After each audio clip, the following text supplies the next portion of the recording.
C'est au plus fort de la crise sanitaire qu'avait été mis en place ici au laboratoire Gaouma, spécialisé dans les tests de dépistage du coronavirus au Gabon, l'agence comptable du COPIL. Quelques mois après, un bilan s'impose et le voile sur le circuit de paiement des tests est aujourd'hui levé. Ici, la condition pour avoir le test, le résultat, il faut présenter une quittance Trésor.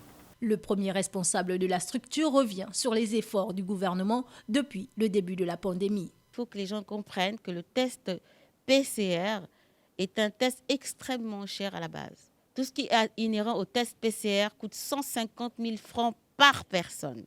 Or, le test n'est facturé qu'à 20 000.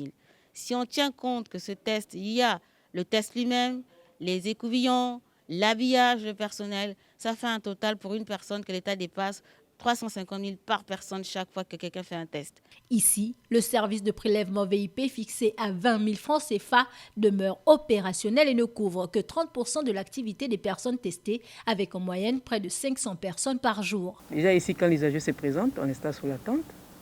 On les fait rentrer par vague à la salle de prélèvement. Après le prélèvement, ils viennent au trésor.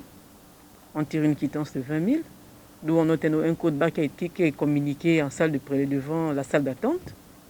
Et le soir, on fait nos comptes. Après le circuit de paiement des tests PCR, place à l'information sur la gestion proprement dite de ces fonds.